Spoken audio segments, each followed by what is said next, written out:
I'm not sure how fondly, but a lot of people remember the NES game Milon's Secret Castle. It was a success for Hudson Soft at the time, and it still took them 8 years to make a sequel. But here it is, Doremi Fantasy Milon no DokiDoki Daibouken. And it's a lot better than the preceding game. Instead of being a non-linear platformer based on secrets and cryptic stuff, this game is a linear platformer with cuteness and personality to spare. You still attack by shooting bubbles though, so if that somehow was a deal breaker for you with Milon's Secret Castle, it'll be here as well. You can jump on enemies, but it only stuns them. You can also use the bubbles to break blocks, which is another remnant from the NES game. When you attack an enemy with your bubbles, they will be encased in it, and you can then jump into them and send them away off screen to their deaths. But if you leave them alone, they will eventually break free. Half of the cuteness in this game is seeing the different enemies as different reactions to being trapped in a bubble. The faces they make are hilarious. The other part of the game's cuteness is Milon's expressive nature, like how he holds his hat when there's wind, or how he holds his nose as he plunges into the abyss after falling into a pit. How many hits you can take depends on your clothes. With red clothes it's 1 hit kills, blue you can take 1 hit, and green you can take 2.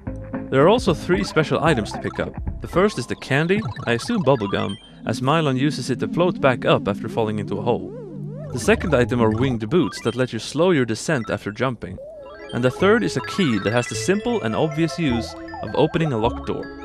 If you hit start you can see a few other items that you can get, like 2 upgrades to your soap, because soap makes bubbles, 1 that lets you fire more bubbles, and 1 that makes them fly longer, as well as spiked shoes that enables you to walk on ice.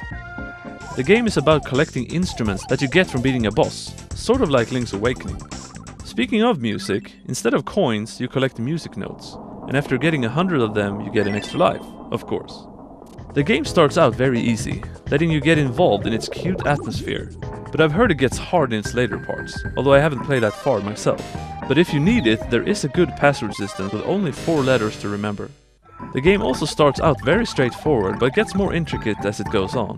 One spot where I was scratching my head a bit was where there were breakable blocks above, but you can't shoot upward. Here I found out that you can charge by holding Y, and then unleash an attack where Milon shoots out bubbles in 5 directions, including upward. I also found a minigame in a random cave, one where you shoot birds. Pretty simple, but it's nice to have just for variety's sake. Oh, and Bomberman appears in the game. How's that for variety? Graphically this game looks very good, both with the aforementioned cuteness, but the graphics in general are of high quality. The music is good too, with good melodies and quality in general. Some people might find this game to be too cute for its own good, but personally I love cute games like this that have the gameplay to back it up, and this game certainly has that. It's rare and expensive, but another one of those that could actually be worth the investment. And if you're okay with not having it on cartridge, it is available on Wii Virtual Console.